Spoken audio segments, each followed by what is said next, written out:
നമസ്കാരം. പോക്സോ കേസിൽ മുങ്ങി നടന്ന പ്രതിയെ നാടകീയമായി പിടികൂടി വനിതാ പോലീസുകാരി. ചൊവ്വാഴ്ച രാവിലെ 11 മണിയോടെ പത്തനംതിട്ട മാർക്കറ്റിൽ നിന്നാണ് പോക്സോ കേസിലെ പ്രതിയെ സിവിൽ പോലീസ് ഓഫീസറായ കൃഷ്ണ ഒറ്റയ്ക്കെത്തി തൂക്കിയെടുത്തത്.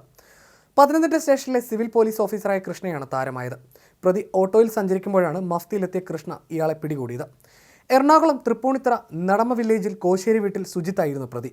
സുജിത്ത് സഞ്ചരിച്ച ഓട്ടോയ്ക്ക് കൃഷ്ണ കൈ കാണിച്ച് കയറി. പിൻസീറ്റിലിരിക്കുന്ന ആളിനെ ഓട്ടോയ്ക്കുള്ളിൽ തന്നെ ഇവർ കൈകൾ കൊണ്ട് കുരുക്കി അനങ്ങാനാകാത്ത നിലയിലാക്കുന്നു. ഇതോടെ സുജിത്ത് ബഹളം വെച്ചു. ആളുകളെല്ലാം സ്തബ്ധരായി കൃഷ്ണയെ തന്നെ നോക്കി. യൂണിഫോമിൽ അല്ലാതിരുന്നതിനാൽ ഈ പോലീസുകാരിയാണെന്ന് ആർക്കും മനസ്സിലായില്ല.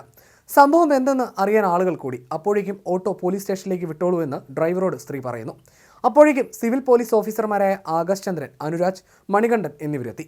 അനുരാജും മണികണ്ഠനും കൂടി ഓട്ടോയിൽ കയറി. അടുത്തു തന്നെയുള്ള പോലീസ് സ്റ്റേഷനിൽ ഓട്ടോ എത്തിയപ്പോഴാണ് സ്ത്രീ മഫ്തിയിലായിരുന്ന വനിതാ പോലീസ് ഓഫീസറാണെന്ന് പിന്നാലെ എത്തിയവർക്ക് മനസ്സിലായത്. ആർ കൃഷ്ണകുമാരി എന്ന കൃഷ്ണ കീഴ്പ്പെടുത്തിയത് 3 വർഷമായി മുങ്ങി നടന്ന പോക്സോ കേസ് പ്രതിയെയാണ്. പത്തനംതിട്ടയിൽ വാടകയ്ക്ക് താമസിച്ചിരുന്നപ്പോൾ പ്രായപൂർത്തിയാകാത്ത പെൺകുട്ടിയെ പീഡിപ്പിച്ച കേസിൽ ജാമ്യത്തിലിറങ്ങിയ ശേഷം കേസിന്റെ വിചാരണ ഘട്ടങ്ങളിൽ ഹാജരാകാത്തതിനെ തുടർന്നാണ് പത്തനംതിട്ട അതിവേഗ പോക്സോ കോടതി അറസ്റ്റ് വാറന്റ് പുറപ്പെടുവിച്ചത്.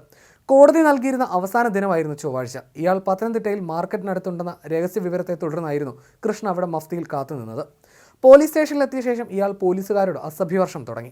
പിന്നീട് ജനറൽ ആശുപത്രിയിൽ എത്തിച്ച് വൈദ്യ പരിശോധന നടത്തി. പരിശോധനയിൽ ഇയാൾ മദ്യപിച്ചിരുന്നതായി തെളിഞ്ഞു. കോടതിയിൽ ഹാജരാക്കിയ ശേഷം പ്രതിയെ കൊട്ടാരക്കരയിലെ ജയിലിലേക്ക് മാറ്റി.